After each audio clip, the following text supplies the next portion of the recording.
Hey, welcome back to the studio. Last episode in this series, we're going to create a rim for our Scrappy basket. Thanks for joining me and sticking with it. This is the fourth video in a Scrappy basket weaving series I've been doing on how to use up scraps to make a very simple spoked basket with continuous twill weave.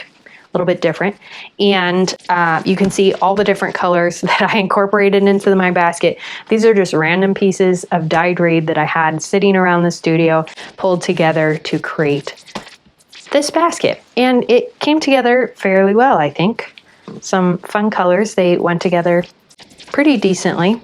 So now the last step is to put the rim on top of the basket. This holds the structure of the basket in place and finishes it off nice and neatly, so you have something that is beautiful. This top edge right now, in my opinion, looks a little bit ugly because you have some raw edges, some folded, crinkled, split edges, and we'll finish it off nicely with some flat oval reed, some seagrass, and lashing.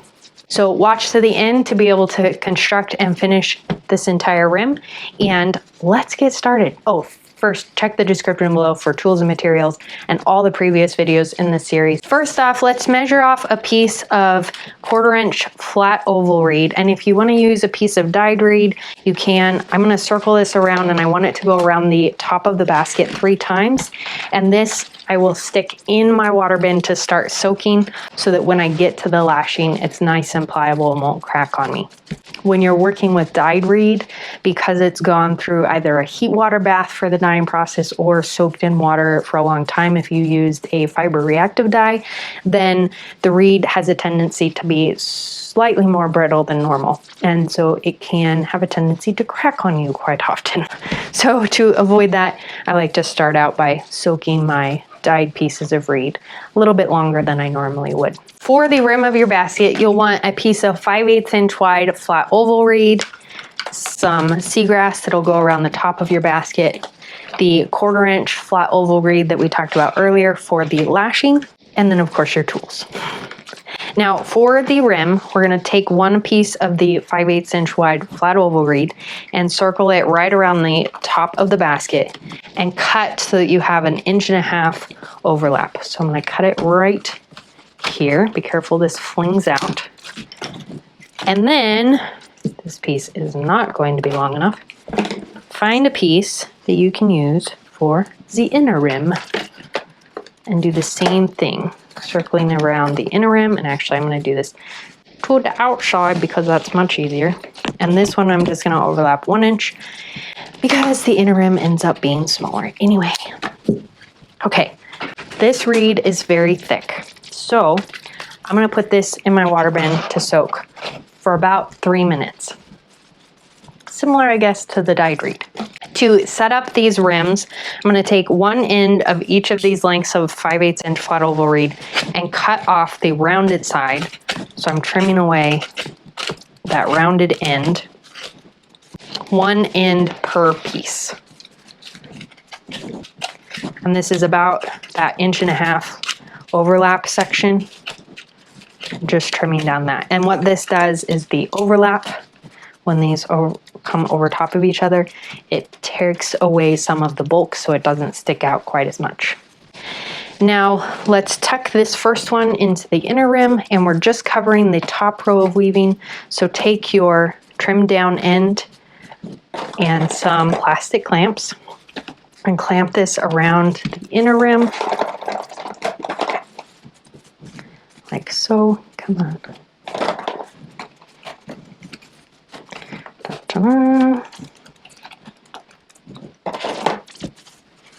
Here we go.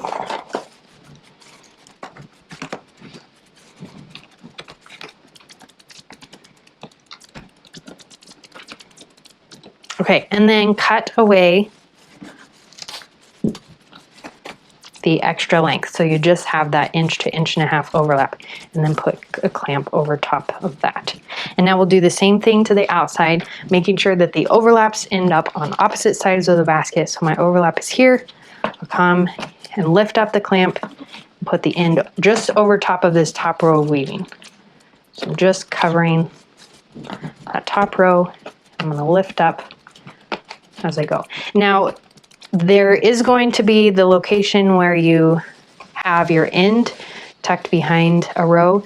This is where we're going to go over this top row, and then we need to jump down one row so that we're over just one row of weaving the entire time around. There's just going to be a little bit of a jog where we lower down. So right here, I'm over top this row here, and then on this spoke right here, this is where I'm going to jog down. So I'm over top this row here, and then it jogs down right there, so I end up going in this space. So here, I'm going in this space. Here, I'm going a little bit further than I need to, and then here I'll be back on track. And this ended up being a little bit too long, so I'm gonna trim that down. I like to trim down the corners and make this rounded. You can do that if you want. And then clamp that in place, like so. Now the seagrass tucks in nice and neat into this channel between the two rims to cover up all of our raw edges. And seagrass is another thing that ends up being scrappy in my studio, or having lots of scraps around the studio, so finding small pieces is pretty easy.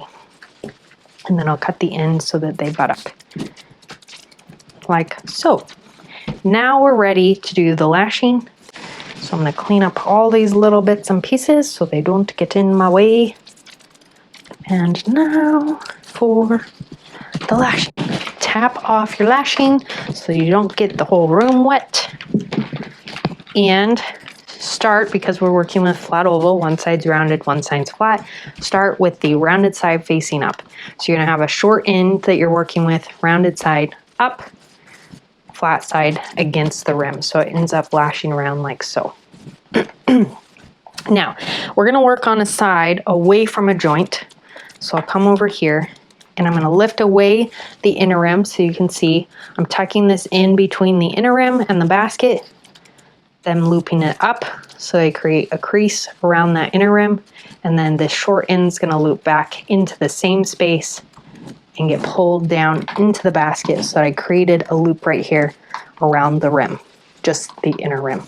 And that is my starting loop or starting knot that I can work from.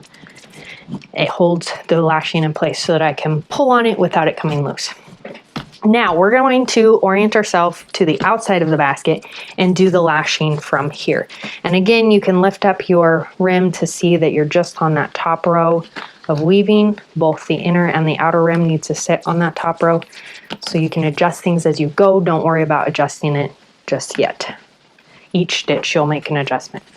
Now with the rounded side facing up, slide this through your finger. So I always orient my thumb on the rounded side. Slide this all the way through the entire length. And I do this because once I create a space, create the space under that top row of weaving.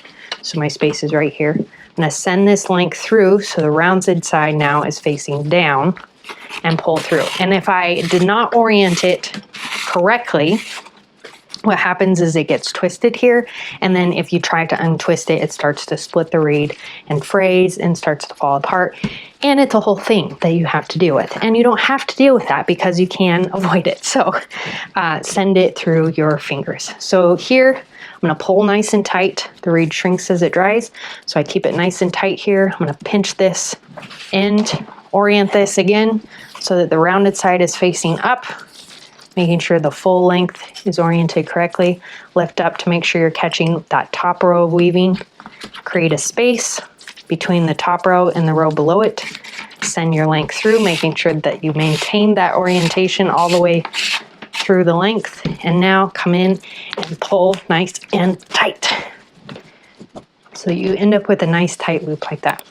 Pinch that, bring the excuse me, reed through. Send your reed underneath that top row of weaving and pull through and pull tight. And you can see my rim's starting to form nice and tightly, and sandwich everything together so that my basket won't just spontaneously fall apart.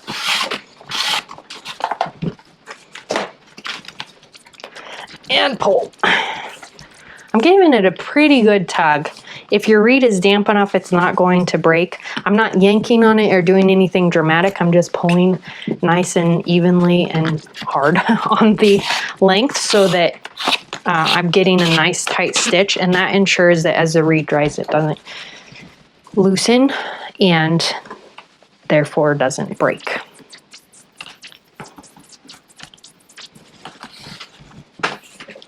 Okay, keep an eye out for that spot where you jumped from one row to the next because of the end just hanging out, that top row of weaving end.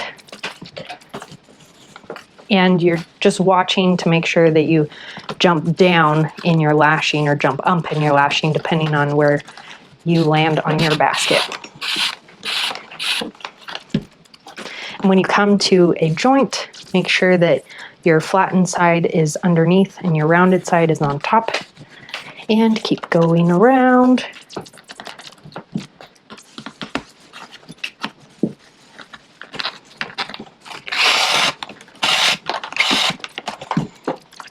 You've probably got this pretty well figured out. If not, I'd watch the video over again from getting your starting knot set up.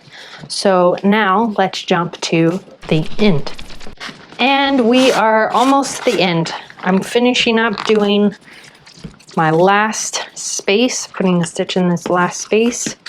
So I've got a stitch in every space around the basket between spokes.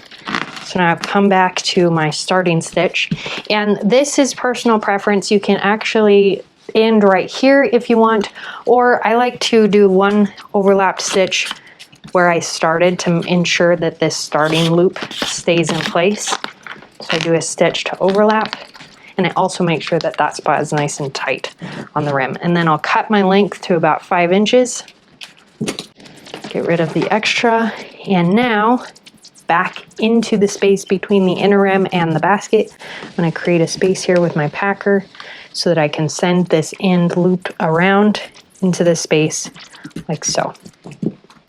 I'll pull it into the basket and then trim my ends inside here like so. And now that is my finished rim. It's a little hairy as in like fibrous. The hairs are sticking off, fibers are sticking off of the reed. So that is how to do basic lashing on a continuous weave basket where you do the jump up or down depending on where your first row of weaving is, and including seagrass, doing lashing with dyed reed. You have now completed your Scrappy basket. Congratulations. This is my completed basket. Your shape may not look entirely the same. And if you're jumping into this just for the setting up the rim aspect of this video, thanks for joining me for this aspect of the project. I hope you check out my other basket weaving tutorials. My playlists are in the description below. On my website, Textile Indie, I have lots of other basketry, natural dyeing, spinning, and other traditional crafts / fiber art techniques tutorials on there, as well as listed all of the videos here on my YouTube channel. I'd love to see your completed Scrappy baskets. Tag me on Instagram at Textile Indie or use the hashtag Textile Indie Scrappy Basket, and I will find it there. Thanks again for joining me for this basket series. Again, check the description below for all the resources and tools we used in this series. And quick note yet again, these colors were just random scraps, so I don't have these colors readily available. I would experiment with your own dyeing process by checking out my dyeing reed video listed in the description below, and you can create some of your own beautiful dyed reed. Until next time, happy weaving. See you later.